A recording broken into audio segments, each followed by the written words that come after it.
वो कहते हैं कि मैं होता तो वहां पर गोलियां चलवा देता, कुछ मरते और कुछ अस्पताल में जाते। इमेच्योर इस देश की जेनजी नहीं, इमेच्योर आपकी कंगना रनावत है, इमेच्योर आपके टीजी मोहनदास है। पेलेट गन के छड़े निहत्थे युवाओं पर को चला करके घवाहिल किसने किया? कहां गए? प्रधानमंत्री आवास पे जाकर लोटपोट हुए। तो गृह मंत्री को तो अभी इस्तीफा दे देना चाहिए। आपकी पूरे ये आज के डिबेट से यही साबित हो रहा है। सरकार से ये भी क्वेश्चन है कि हमेशा क्या जेनजी को सड़क पे उतरना पड़ेगा अपनी मांगे पूरी करने के लिए? यदि उसके पेट पर लात मारोगे तो आपके इस चेहरे को ये जो खुशी है वो खुशी आपकी नहीं रहेगी, क्योंकि आपका बच्चा में पक्की दाढ़ी वाले जो लटके हुए नौजवान हैं, ये अपने आप में ज्यादा खतरनाक। और राहुल गांधी की तरफ दौड़ते हुए 4 लड़के आ रहे हो, एसओपी क्या कहता है? वही बच्चे हैं जो गुजरात से एक इंजीनियरिंग कॉलेज से निकली हुई चिंगारी नव निर्माण आंदोलन बनी ना। वो पहले खट से मारेंगे उनको कि आप बढ़ते हुए आगे नहीं आ सकते, विद इन 10 फीट नहीं आ सकते। लेकिन थर्ड जो हमारा गार्डन है वो किसी कीमत पर नहीं टूट सकता। तो लाठी चार्ज होगा, आंसू गैस के गोले चलेंगे, पैलेट गन चलेगी, कोई भी जाते हैं कंपटीशन के लिए जाते हैं और वहीं से पेपर लीक होते हैं क्योंकि उनके पास फिक्स बायर होते हैं। ये वही इमेच्योर बच्चे हैं जिन किसानों के ऊपर आपके मंत्री पुत्र ने जीप चढ़ा करके उनकी हत्या की।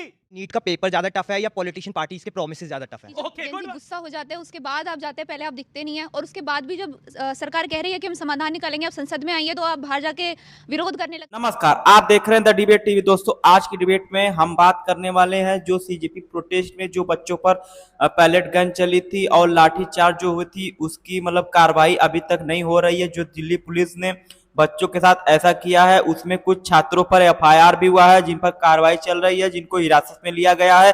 लेकिन वहीं पर दिल्ली पुलिस के साथ कोई भी मतलब कार्रवाई नहीं हो रही है। बस यही कहा जा रहा है कि जो बच्चों के साथ ऐसा किए हैं उन पर कार्रवाई होगी। और इसी बात को लेकर के आज डिबेट में बहुत बड़ी चर्चा हो गई। तो दोस्तों, फुल डिबेट देखना, चैनल पर नहीं तो चैनल को सब्सक्राइब कर लेना। आपने काफी जोर शोर से बोला, लेकिन मेरे प्रश्न का जवाब भी अगर कृपया करके दे देंगे। देश के गृह मंत्री का इस्तीफा क्या समाजवादी पार्टी भी मांग रही है? मेरा सवाल बड़ा डायरेक्ट है, क्लियर कट जवाब। मैं इसका आपको एक जवाब देता हूं कि इस देश का सबसे पहला इस्तीफा ऑफर किया था सरदार पटेल ने, पहला इस्तीफा। अगर इस देश की बच्ची के ऊपर अश्लील तरीके से डंडा वो करने की कोशिश की जाएगी तो होम मिनिस्टर को नैतिकता के आधार पर इस्तीफा दे देना चाहिए। मैं अगर होम मिनिस्टर होता और मेरे जेनजी की जो आइकॉन थी वो बच्ची, और याद रखिएगा सुधांशु जी, आपकी सरकार, कि वो डंडा इंकलाब बन करके इस जेनजी की कानों में गूंजेगा, डीसीपी का थप्पड़ उस बच्ची के कान में गूंजेगा जो कि इंकलाब बन करके आएगी और आपकी सरकार से सवाल। मुझे लग रहा है कि अभिनय शैली में डिबेट करते हुए आप पहली बार देख रहे होंगे। अब मैं कहना चाहता हूं, भाई कान खोल के सुनो, उस समय का नेतृत्व जेपी के हाथ में था, तो उस समय के युवा को भरोसा था जेपी पे। आज के युवा को भरोसा है ना तुम्हारे नेता पे ना तुम्हारे नेता पे, इसलिए उसने अपने हाथ में लिया है। बोलो, जेपी मूवमेंट का आपने नाम लिया, इसका मतलब जयप्रकाश नारायण के साथ सारा युवा खड़ा था और यह कहा गया था जाग उठी तरुणाई है, जेपी ने अलग जगाई है, उठो देश के वीरों जागो, क्रांति द्वार पर आई है। मगर आज, और सुनो मेरे भाई, कान खोल के सुनो, बहुत अच्छा बोले, ये मुलायम सिंह तब कहां थे? किसके खिलाफ लड़ रहे थे? बताइए। इनके खिलाफ लड़ रहे थे, हमारे साथ थे, और आज कैसे मिलके एक हो गए? आज भूल गए। और आज सुनिए, अभी 25 जून गुजरा, कुछ दिन पहले एक ट्वीट नहीं किया, इमरजेंसी के बारे में एक शब्द नहीं बोला, क्योंकि कांग्रेस के साथ आ गए। ये लालू प्रसाद यादव जी ने अपनी बेटी का नाम मीसा रखा। आज की जनरेशन को नहीं पता होगा, मीसा एक खतरनाक कानून था, maintenance of internal security act, जिसमें वो जेल में थे।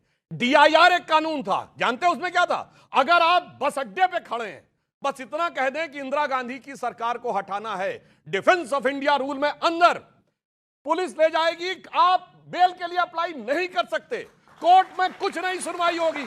मगर आज लालू प्रसाद यादव जी भी कुछ नहीं बोलते। क्यों? शाम तक सुबह की नजरों से उतर जाते हैं, इस कदर समझौतों पे जीते हैं कि जमीर ही मर जाते हैं। अब मैं बताना चाहता हूं, एक मिनट सर, आज की युवा पीढ़ी क्या है? आपने बुलाया तो मैं भी बताना चाहता हूं। आज की युवा पीढ़ी वो है जो प्रधानमंत्री जी ने बोला कि भारत का पहला प्राइवेट सेक्टर का स्पेस सैटेलाइट विक्रम 1 लॉन्च हुआ स्काई रूट कंपनी में, जिसकी एवरेज एज है 28 साल। आज भारत की युवा पीढ़ी वो है कि फिजिक्स ओलंपियाड में हम नंबर 1 आए 5 गोल्ड जीतने के बाद। आज की युवा पीढ़ी वो है कि भारत का 18 साल का गुकेश जोमराजू वर्ल्ड चेस चैंपियनशिप बन के आता है। आज की युवा पीढ़ी वो है कि 19 साल का देवव्रत महेश रेखे दंडकम पारायण शुक्ल यजुर्वेद का पूरा करके आता है। तो मैं भी सुनाना चाहता हूं, नित करने को बलिदान जवानी जागा करती है, युग करने को निर्माण जवानी जागा करती है। जब देश के ऊपर विपदाओं के बादल छाते हैं, जब नित नई चुनौती लेकर के जब दुश्मन आते हैं, तब करके शरसंधान जवानी जागा करती है। और आगे सुनो, शायद आपको अच्छा ना लगे। जब गजनी के आक्रमणों का आतंक समाया हो, जब सोमनाथ के मंदिर ने सम्मान लुटाया हो, तब बन करके चौहान जवानी जागा करती है, युग करने को निर्माण जवानी जागा करती है। तो जवानी दोनों तरफ से आती है। सत्य प्रकाश मिश्रा भी आ गए हैं स्टूडियोज में, उनका भी स्वागत करिए जोरदार तालियों के साथ। आइए सत्य जी, थोड़ा डिले आए हैं। आंदोलन में तो नहीं चले गए थे आप भी? आंदोलन में तो नहीं चले गए थे आप भी? हम लोग आंदोलनरत ही हैं। आंदोलनरत ही इस हैं। देश को बनाने के लिए, मजबूत रखने के लिए जीवन पर्यंत आंदोलनरत हैं। आंदोलन जीवी नहीं है कि जब देखो निकल लो पतली गली से, कभी मिले तो ये पकड़ लो, कभी मिले तो उसका धागा थाम लो। अगर वो सब लोग बीजेपी और आरएसएस के थे, बोला कि ये जितने लोग आए जो वहां पर एंटी सोशल एलिमेंट है, ये दीपके ने भी बोला, कई विपक्षियों ने भी बोला, वो सब बीजेपी और आरएसएस के थे। अगर वो बीजेपी की और आरएसएस के थे तो उन पे कार्रवाई कराने में दिक्कत क्या है? अगर वो गलत कर रहे थे तो कार्रवाई हो जानी चाहिए उनके ऊपर। हाँ, उनको तो स्वागत करना चाहिए कि बीजेपी आरएसएस के हैं तो इनको तो जल्दी पकड़ो। 2800 अपराधी लोग वो समर्थन दे रहे हैं उस आंदोलन में। राजनीतिक रूप में वैचारिक शून्यता के कगार पर खड़ी है क्या सारी विपक्ष की पार्टियां? इस देश का जनजी तो पहुंचा था अपनी मांग लेकर के। छोटी सी मांग थी कि भाई, छोटी तो नहीं थी मांग तो बहुत बड़ी थी। मैं उस पर आ रहा हूं, बहुत छोटी ही मांग है वो। अगर पेपर लीक हुआ है, उनको कहना है कि इस्तीफा दे दीजिए। उस पर बातचीत चल रही थी, सोनम वांगचुक साहब थे, बहुत आराम से चल रहा था। ये 2800 अपराधी भाड़े के टट्टू, ये रीलबाज, ये सारे गालीबाज किसने भेजे? किसकी फंडिंग से पहुंचे? कौन लोग हैं इसके पीछे? ये जांच जरूरी है। सुप्रीम कोर्ट के मुख्य न्यायाधीश ने अगर कहा है कि जांच तो होगी, तो जांच होनी चाहिए। जांच से घबराहट है और उसमें पीछे भाग रहे कि पहले उसको सजा दो, अब पहले इसको सजा दो। तो 2800 अपराधियों के बारे में फराज साहब कोई शेर है आपके पास कि 2800 अपराधी कैसे पहुंच गए आंदोलन में? क्या उस दिन भी शेर याद है जब निर्भया गैंग रेप में बूढ़ी औरतों के ऊपर डंडे चले थे? आपकी सरकार गलबैयां डाल के मनमोहन सिंह और राहुल गांधी के साथ चाय की चुस्की ले रही थी आपकी पार्टी। बेशर्म आदमी, ऐसी बेशर्म पार्टी हमें बताइए जनजी। सुनिए, इस देश के जनजी को पहले किसने सबल बनाया? इस देश के प्रधानमंत्री नरेंद्र मोदी ने। पहले कभी भी इस देश में उच्च शिक्षा में शोध के लिए 70,000 रुपए नहीं मिला करते थे। प्रधानमंत्री ने आगे बढ़कर इस देश के जेनजी के लिए तरह तरह की योजनाएं लाई। इंटर्नशिप की योजना किसकी है? आपकी है क्या? मुलायम सिंह जी की है क्या? चलिए, बड़े जेनजी कर रहे, 5 जेनजी को बुला के टिकट दीजिएगा इस बार। डिंपल जी का टिकट काटिए, जेनजी को मिल जाए। अखिलेश जी बोले मुख्यमंत्री मेरा यूपी में घोषित, जेनजी हो जाए।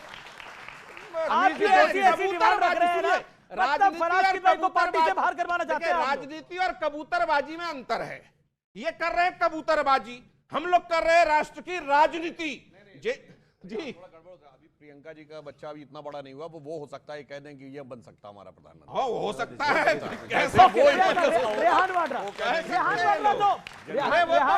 मैं बार बार कहता हूँ एक बात कि अगर चुनाव लड़ने की निम्नतम उम्र सीमा नहीं होती, अमित देवगन जी ना, ये सारे परिवारवादी पार्टियों के नाती पोते को बर्थडे गिफ्ट में ये ले एमएलए, ये ले एमएलसी, ये ले मेंबर ऑफ पार्लियामेंट, ऐसा होता। आप कह रहे हैं कि परिवारवादी पार्टियां, सुनिए एक सेकंड, अभी आप एक सेकंड रुकिए। आपने बोला परिवारवादी पार्टियां बर्थडे गिफ्ट में दे देती है सब। हाँ, दे देती अगर निम्नतम उम्र सीमा नहीं होती तो। पहले तो मुझे बहुत आपत्ति है, आप लोग एक व्यक्तिगत परिवार पर लगा रहे हैं। मैंने तो नहीं कहा ऐसे जो योगा कर रहे थे, वो भी तो एक है ना ऐसे। 177 देश योगा कर रहे हैं, 177। कौन कर रहा था योगा? ये ज्ञान दे रहे हैं। कौन सा उसको स्वास्थ्य मंत्री बना रहे हैं जिसका खुद स्वास्थ्य ठीक नहीं बात कर रहे हैं, जिसका खुद स्वास्थ्य नीतीश कुमार जी के बेटे की बात कर रहे हैं। दूसरे को ज्ञान मैं नहीं दे रहा हूँ ये बात। ये ज्ञान दूसरे को देते हैं। अरे ज्ञान आप उतने भी दीजिए ना। मतलब इतने भोले नहीं अरे आप। सुनिए ना। आप एक्शन पूरा कर रहे हैं। अरे भाई, और अब स्वास्थ्य क्या मंत्री करें, भी बोल मजबूरी रहे में हैं बोलना और बोल पड़ता रहे है। मैं कह भी नहीं रहा। मजबूरी में बोलना पड़ता है। मैं किसी पर व्यक्तिगत आक्षेप नहीं मुझे लगाता। शोले की मौसी याद आ गई। सुनिए ना, मुझे व्यक्तिगत आक्षेप लगाना अच्छा नहीं लगता, बोलिए, क्योंकि बोलिए। राजनीतिक बात है, राजनीतिक तौर पे ही बात होनी चाहिए। अब जेनजी जाग गया, उसको समझ में आ गया। ठीक है, जेनजी कि जाग ये गया। सिर्फ कहानी है, ये कहानी से नहीं चलेगा। चलेगा। तो मेरे साथ एक और जेनजी हैं, हर्ष दुबे। एक सेकंड, हर्ष दुबे को लेके आइए। हर्ष दुबे इधर आइए, इधर बैठिए, स्टूडेंट्स के साथ बैठिए आप। जेनजी के काफी सारे सवाल होंगे, सब आप अपनी बात रखिए, सवाल से ज्यादा बात करिए, बात रखिए। चलिए पहले मैं आपके बात आता हूँ, आपका क्या पॉइंट है? खड़े होके बोलिए अपनी बात। मेरा सवाल सुधांशु सर से है कि इतना ज़्यादा जो कोचिंग इंडस्ट्री चलती है और कोचिंग माफिया चलते हैं, जिनकी वजह से पेपर लीक का जिनमें मेन हाथ है और उनके ऊपर इतनी बात नहीं हो रही है, और इंडिया में सबसे ज़्यादा कोचिंग कल्चर चलता है, स्कूल एजुकेशन सब पे इतना ज़्यादा पैसा खर्च करती है गवर्नमेंट और इतनी बड़ी बड़ी बातें करती है एजुकेशन की, फिर भी सबसे ज़्यादा कोचिंग छोटे छोटे बच्चे जाते हैं, कंपटीशन के लिए जाते हैं और वहीं से पेपर लीक होते हैं क्योंकि उनके पास फिक्स बायर होते हैं मेजॉरिटी में खरीदने के लिए ये उन पेपर अक्सर देखने को मिला है ये कि बहुत- कोचिंग माफिया पेपर लीक कराने में काम करता है। बहुत अच्छा वैलिड सवाल सवाल किया है, है। बहुत वैलिड सवाल है। बहुत वैलिड सवाल है और आज की डेट में सही बात है, एक ऑर्गेनाइज इंडस्ट्री बन गई। इसलिए मैं ये बताना चाहता हूं कि जो ये रूल लाया गया ना, जिसको आप लोग पेपर लीक बिल कर रहे हैं, ये पेपर लीक नहीं है, ये अनफेयर मींस प्रिवेंशन एक्ट है। इसमें सिर्फ पेपर लीक नहीं, 12 या 13 कैटेगरी डिफाइन की गई है कि इनमें से कोई भी चीज में आप इन्वॉल्व होंगे तो आपके ऊपर कड़ी कार्रवाई होगी, जिसमें किसी को मतलब एग्जामिनेशन जाने से रोकना, किसी को पर्टिकुलर सेक्टर जगह पे एग्जाम देने के लिए कहना भी है। जैसे कोचिंग वाले क्या करते हैं कि साहब इस सेंटर के ऊपर सब फॉर्म भर दो, अब हमारा प्लेस यहां है और हम वहां जा रहे हैं और एक इन बल्क में जा रहे हैं, तो ये सब भी लेकिन ये सारी चीजों की व्यवस्था है। कोचिंग माफिया है, कोचिंग के ऊपर भी अगर कोचिंग रेगुलेशन माफिया बना है और जो लोग, और ये कोचिंग माफिया जो है ये कई चीजों में शामिल रहता है और पेपर लीक का मास्टर होता है कोचिंग माफिया। और कोचिंग माफिया ने अब एक नया हथकंडा अपनाया है, वो YouTube के जरिए अपनी दुकान चलाने का प्रयास कर रहा है और उसके बाद अपना पूरा खेल खेल रहा है। इसमें बकायदा एक सरकार को शोध करना चाहिए और क्या वाकई कोचिंग माफिया बहुत चीजों में इन्वॉल्व है, ये पता लगेगा आने वाले दिनों के सर अंदर। मेरा पॉइंट है कि नीट का पेपर ज्यादा टफ है या पॉलिटिशियन पार्टीज के प्रोमिसेस ज्यादा टफ है? Okay, good one. जी, और सवाल किसका है? कि जब जेंजी गुस्सा हो जाते हैं उसके बाद आप जाते हैं, पहले आप दिखते नहीं हैं, और उसके बाद भी जब सरकार कह रही है कि हम समाधान निकालेंगे, आप संसद में आइए, तो आप बाहर जाके विरोध करने लगते हैं। जब तक आप संसद में जाएंगे नहीं, ये जानते हुए भी कि संसद, एक दिन का संसद चलाने के लिए कितने पैसे लगते हैं। कह रहे जाएंगे नहीं तो समाधान कैसे निकलेगा? एक और पॉइंट मेरा, जो किस ने उस आंदोलन की रील्स को देखा, किन ने देखा? आप सबने देखा? जो भाषा इस्तेमाल हुई उसके ऊपर दो लोग अपनी बात रखना चाहते हैं। मैं लड़कियों से पूछता हूं, आप कुछ रखना चाहती हैं उसके ऊपर बात? आपको लगता है जो भाषा इस्तेमाल हुई सही थी? वहां पर खड़े होकर बोलिए। जो एक रुचिका सिंह करके लड़की है, और भी बहुत सारे लड़के लड़कियां हैं जिन्होंने, मुझे नहीं पता उन्होंने जान के इस्तेमाल करी है, गलती से उनसे हो गई। क्या आपको लगता है जायज थी वो भाषा, जिस तरह की भाषा बोली गई वहां पर अपने से वरिष्ठ लोगों के लिए? नहीं, बिल्कुल भी सही नहीं थी वो भाषा। और मेरा सरकार से ये भी क्वेश्चन है कि हमेशा क्या जेंजी को सड़क पे ही उतरना पड़ेगा अपनी मांगे पूरी करने के लिए? ओके, ये अच्छा एक बड़ा पॉइंट है। ओके, हर्ष दुबे मेरे साथ है, नीट के छात्र हैं। हर्ष दुबे, आप एक सेकंड, हर्ष दुबे आप खड़े, आप नीट के छात्र हैं, आपने नीट के एग्जाम दिए और लगातार रीअटेम्प्ट भी आपने करा। मैं आपसे एक सवाल पूछना चाहता हूं, जो कुछ हुआ उस आंदोलन के दौरान, क्या आपको लगता है कि देश का जेंजी वही है? आपको लगता है? बिल्कुल नहीं, क्योंकि देश का जेंजी अपनी संस्कृति को विरुद्ध जाकर काम नहीं करेगा, गालियां नहीं लिखेगा अपने सरकार के लिए या किसी के लिए भी, किसी मतलब शिक्षित लोग के लिए, जितने लोग भी लोग, किसी के लिए गालियां नहीं लिखेगा। बस मेरा एक क्वेश्चन है कि सब कहते हैं कि अगर मेहनत करोगे तो तुम जरूर सफल हो जाओगे, लेकिन MPPSC में अगर एक भी सीट जनरल के लिए नहीं होगी तो सफल कैसे हो जाएंगे? अगर एक किसान का बच्चा 565 नंबर, अपनी बात कर रहा हूं मैं, वैसे अपनी बात करता नहीं हूं क्योंकि सबकी बात करने की ज्यादा सही रहता है, एक 565 नंबर लाके भी उसको सीट नहीं मिलेगी, और वहीं चिराग पासवान का लड़का अगर हो तो उसको 450 नंबर पे सीट क्यों मिलेगी? ये बताइए आप मुझे। क्या इस चीजों में सुधार नहीं होना चाहिए? एक रिक्शा चलाने वाले का बच्चा, मैंने परसों सर रास्ते में कहीं एक यूट्यूबर थे, वो भैया मिल गए कि पीछे की कर लीजिए प्लीज मेरे साथ एक बाइट, तो जहां मैं खड़ा था वहीं 100 मीटर की रेंज में मैंने क्या क्या देखा बताता हूं आपको। एक बच्चा नाले में घुस के इतने पानी में, 7-8 साल का होगा मुश्किल से, कबाड़ा बीन रहा है। एक बच्चा जो था वो ट्रॉली लेकर वहीं कबाड़ा का लेके जा रहा है। एक लड़की वहीं कॉर्नर पे प्रेस लगाए, 10-12 साल की लड़की है। एक बच्चा दूध बेच रहा है। जो सब के सब 10 से 12 साल के लोग हैं, और सरकार क्या कहती है, इसमें से जो एससी होगा उसको तो हम पढ़ा देंगे लेकिन बाकियों को नहीं पढ़ाएंगे। अगर मैं इस चीज को लेकर गलत हूं तो हाँ, राजनीति मुझे गलत कहती रहे, मैं सवाल उठाऊंगा, क्योंकि सारे बच्चों को पढ़ाना चाहिए, बल्कि पढ़ाई तो किसी तक नहीं पहुंच रही है। वो रिजर्वेशन अभी ये तो आप लोगों की बात तो सीजेपी कर रही है। अगर मेरी बात करती, सौरभ दास को मेरी तकलीफ है क्या पता, सौरभ दास से सरकार बात करने की होगी। मेरी सर आपसे भी क्वेश्चन इस चीज को लेके है कि सौरभ दास से सरकार बात करने की हो गई। सरकार को बात करनी थी, हमसे बात करती है। जो बच्चे एक्यूज्ड है, जिनको प्रॉब्लम है, उनसे बात करती है, लेकिन बच्चों से कभी बात नहीं करी गई। पर दीपके और सौरभ दास तो आपके रिप्रेजेंटेटिव हो गए ना एक तरह से। अगर वो रिप्रेजेंटेटिव तो बच्चों से मिलते हैं। मैं खुद जंतर मंतर गया था, मैंने उनसे कहा कि दीपके जी से मिला दीजिए कि महबूबा मुफ्ती आई हुई हैं। फिर मैं 2 घंटे बाद उनके जाने के बाद फिर कहा कि उनसे मिला दीजिए कि आपसे मिलने थोड़ी यहाँ लोग बैठे हैं। फिर बैठे किस लिए? महबूबा मुफ्ती से मिलने के लिए, डिंपल यादव से मिलने को। Okay okay okay okay, Sudhanshu Dwivedi जवाब। सौरभ दास से क्यों बात करी? सौरभ, ये बड़ा सवाल है, सौरभ दास से क्यों बात करी? जो इन्होंने बात कही बिल्कुल सही, अब बहुत स्पष्ट हो गया। मैं तो सवाल कर रहा हूं, क्या छात्रों के आंदोलन का प्रतिनिधि कौन है? इस बच्चे की बात सुनने के बाद जवाब दें।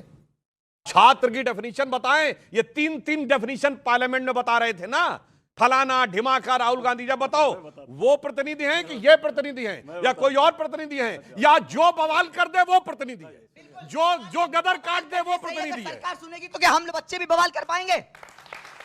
बवाल करने से ही सरकारें सुनेंगी। अब लेकिन सुधांशु जी, आपको नहीं लग रहा कि आप कैच 22 में फंस गए? आप बुरी तरह से फंस गए। इधर से भी आपको पड़ रही है और उधर से भी आपको पड़ रही है। ये आपके लिए मुश्किल और कठिन घड़ी है।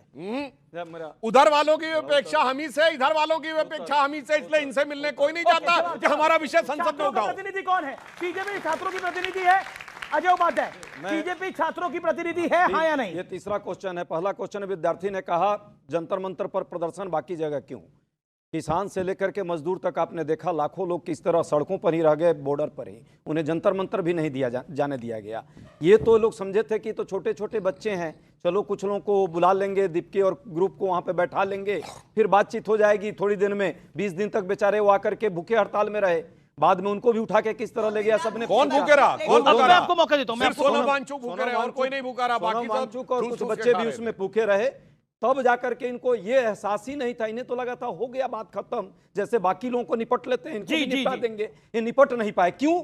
क्योंकि ऐसा बच्चा भी वहां, वो किसी पार्टी के बैनर पर नहीं गया, वो गया बच्चों के आवाज को लेकर के, जिसका दर्द है। मैं बार बार कह रहा हूं, जाके पैट न फटे विवाई सो क्या जाने पीर पर आई। ओके ओके, वो कह रहे हैं कि समझ रहा है। कांग्रेस के प्रवक्ता कह रहे हैं आपकी पीड़ा हम समझते हैं। समझते हैं तो आवाज उठाइए कि मैं आरक्षण के विरुद्ध हूं, आर्थिक आधार पर आरक्षण दिया जाएगा। ये कहा आप कहिए कि मैं आरक्षण के विरुद्ध हूं, आर्थिक आधार पर। आपको राहुल गांधी जी पे भरोसा है? हाँ, मुझे सब पर भरोसा है, लेकिन साथ तो आए।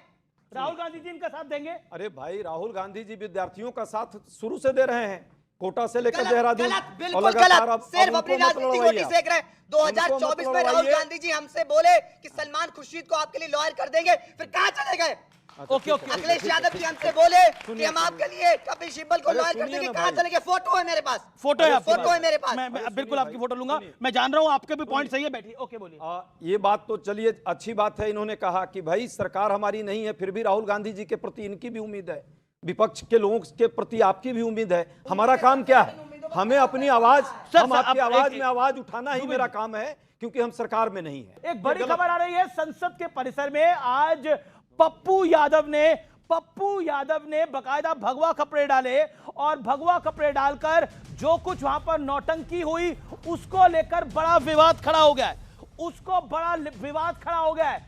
विश्व हिंदू परिषद से लेकर बीजेपी ने बोला है कि यह भगवा का अपमान करा गया है। उन्होंने भगवा कपड़े डाले, उन्होंने राम मंदिर का चंदा वहां पर बॉक्स लगाया, और उसके बाद उन्होंने वहां पर धक्का उनको मारा गया, या फिर एक स्किट करी गई। पुजारी की भेष में वो संसद में बैठे, उसको लेकर बड़ा बवाल हो गया है। मैं विजुअल प्ले कर रहा हूं, ये विजुअल आप देखिए। राहुल गांधी भी जाते हैं और वो विजुअल अपने आप में बहुत स्ट्रांग है। देखिए किस तरह से उसके बाद होता है, वो उठते हैं और उनको फिर धक्का दिया जाता है और वो फिर पैर छू रहे हैं लोगों के। ओके, सत्यप्रकाश मिश्रा क्या कहना चाहते हैं आप इसके ऊपर? पप्पू यादव बिहार से आते हैं। पप्पू यादव तरह तरह के बहरूपीय वेश में घूमते रहे हैं, तो आज एक नए बहरूपीय वेश में आए हैं। मेरी शुभकामना है पप्पू जी को, क्या कर रहे हैं? मेरी शुभकामना है पप्पू जी को कि कहीं ये जो रंगाया जोगी, क्या है, रगाए जोगी कहा है जोगी बकरा, है ना, तो ये जो रंग लगाया है इन्होंने भगवा का, पप्पू जी को भगवा, एकदम भगवा मैं मन हो जाए, उनका तन हो जाए, जीवन हो जाए, इसकी शुभकामना है। लेकिन ये जो नौटंकी किया है उन्होंने, ये नौटंकी जनता समझती है। राहुल गांधी नौटंकी के दूसरे पात्र हैं, उन्होंने उसमें सहयोग किया, इतना काफी है। और बिहार की जनता पप्पू जी को जिस वेशभूषा के लिए जानती है ना, अमिश देवगन जी, वो बहुत गंदा इतिहास है, उसमें जाएंगे नहीं अभी। क्या मतलब क्यों कर रहे हैं नौटंकी? भाई एक सिंबॉलिक तन है। रंगाए चंदा चोरी तो आपने कपड़ा। सुना होगा कि नहीं सुना? चंदा चोरी आरएसएस डिबेट भी भाजपा करिए, वालों ने बोलिए किया आप। था ना। आरएसएस भाजपा वाले उसमें अभी भी नामजद हैं, जो वहां पे थे ऑलरेडी। तो जब चंदा चोरी हुआ है तो उस पर इनकी अपनी एक भावना है, एक नहीं, इनको धक्के दिए जा रहे हैं, ये क्यों? प्रतीकात्मक तौर पे उन्होंने किया। नहीं, धक्के दिए जा रहे हैं जिन लोगों ने इनको। धक्के दिया उनसे पूछना चाहिए कि धक्के कौन नहीं दे नहीं, रहे बस हैं। धक्का तो आप ही हालांकि के वो कांग्रेस के ही अवधेश- नेता हैं, सांसद हालांकि हैं। नहीं, वो अवधेश कुमार जी हैं, अवधेश जी अयोध्या के सांसद हैं।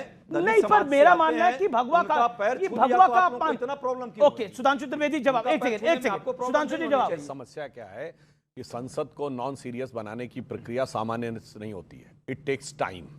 आप याद करिए, इसी संसद भवन के अंदर क्या हो चुका है। पहले इसी गेट के ऊपर, जहां मकर द्वार के बाहर ये पप्पू यादव कर रहे थे, अभी पिछले साल की तो बात है, तृणमूल कांग्रेस के एक सांसद क्या कर रहे थे, उपराष्ट्रपति की मिमिक्री कर रहे थे और राहुल गांधी जी उनका वीडियो बना रहे थे। अब आइए उसके अंदर की ये पूरी तो बात कपड़े सुनिए। डालकर बैठे तो स्किट हो रही है पूरी proper। बात तो सुनिए। ऐसे ही बढ़ते बढ़ते चीज आती, कोई बीमारी एकदम से झटके से नहीं आ जाती है, वायरस बहुत पहले से आने लगता है। याद करिए, 1-1.5 साल पहले तृणमूल कांग्रेस के एक सांसद ई सिगरेट पीते हुए पिछली बेंच पे पकड़े गए थे, जिनके लिए विशेषाधिकार की बात आई थी। उससे पहले याद करिए, पिछली लोकसभा में राहुल गांधी जी जाकर प्रधानमंत्री के पहले गले पड़े थे, फिर सीट पे बैठ के अखियों से गोली मारे थे। वो क्या था? ये सब मर्यादित आचरण थे। और वही चीज बढ़ते बढ़ते पप्पू यादव आके नौटंकी करने लगे कि जैसे कोई नुक्कड़ नाटक का मंच हो। कुल मिलाकर बात, और किस रंग की भाषा पर प्रयोग रविशंकर करते हैं। प्रसाद कह रहे भगवा का अपमान कर रहे हैं ये लोग। निश्चित रूप से कर, वो देखिए भगवा का अपमान सुनिए, उसमें कहीं कोई संशय है क्या?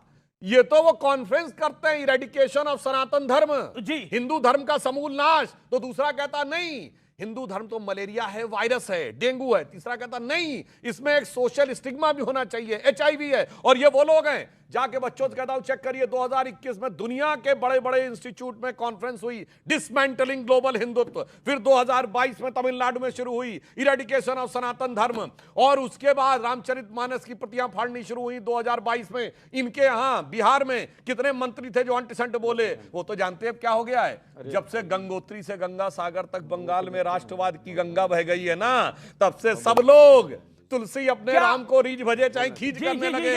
आज का विचार, दो ही विकल्प मिलेंगे, या ईश्वर को छोड़ दो या ईश्वर पे छोड़ दो। बहुत बहुत शुक्रिया आप तमाम लोगों का, बहुत बहुत धन्यवाद। फिलहाल आज की चर्चा में इतना ही। आपको मेरा नमस्कार, जय हिंद, वंदे मातरम। दोस्तों, आप लोगों ने पूरी डिबेट देखी, अपना राय जरूर बताना। सीजेपी प्रोटेस्ट में जो छात्रों पर लाठीचार्ज हुए थे, उस पर जो दिल्ली पुलिस ने इतना अत्याचार किया, उस पर कोई कार्रवाई नहीं हो रही। यहाँ तक कि जो छात्र उसमें से मतलब जो दिल्ली पुलिस ने उनको गिरफ्तार किया था, उस पर कार्रवाई कर रही, लेकिन दिल्ली पुलिस ने जो छात्रों के साथ किया, उन लोगों के साथ कार्रवाई क्यों नहीं हो रही है? इसी बात को लेकर के आज डिबेट में बहुत बड़ी बहस हो गई, और जिसमें छात्रों ने खुद पूछा कि सर, क्या जब जेनजी के साथ ऐसा होता है तो क्या हर बार जेनजी को ही सड़क पर आना होगा या जेनजी को हमेशा आंदोलन करना होगा? क्या सरकार जेनजी के लिए इतना भी कुछ नहीं कर सकती? क्या जेनजी जो है अपना मान पाने के लिए हमेशा आंदोलन करेगी, हमेशा सड़कों पर उतरेगी और पुलिस की लाठियां खाएंगे? या हमारे साथ हमेशा यही होगा? क्या सरकार कुछ भी नहीं कर सकती? और जिसमें बीजेपी प्रवक्ता सुधांशु त्रिवेदी ने कहा कि हाँ, आप लोगों की बात सही है, लेकिन जो दिल्ली पुलिस ने आप लोगों के साथ किया वो बहुत गलत किया, उन पर कार्रवाई होगी। तो समाजवादी पार्टी के प्रवक्ता फिराज किदवई ने कहा कि कार्रवाई कब होगी? जब यह मसला खत्म हो जाएगा, जब मुद्दा ठंडा आ जाएगा, तब इस पर बात होगी। बच्चों को तो आप लोगों ने गिरफ्तार करके अपनी कार्रवाई कर रहे हैं, क्या दिल्ली पुलिस पर कब कार्रवाई होगी? उसमें जो गुंडे थे, जो विदाउट या सिविल ड्रेस में थे, उन्होंने बच्चों पर जो लाठियां बरसाई हैं, टीयर गैस चलाए हैं और पैलेट गन चलाए, उन पर कब कार्रवाई होगी? और आज डिबेट में समाजवादी पार्टी के प्रवक्ता फिराज किदवई ने बीजेपी प्रवक्ता की बहुत तगड़ी वाली क्लास लगाई है। तो दोस्तों, आप लोगों ने पूरी डिबेट देखी, अपना राय जरूर बताना। तीखे और भिड़न डिबेट देखने के लिए सब्सक्राइब कीजिए द डिबेट टीवी को।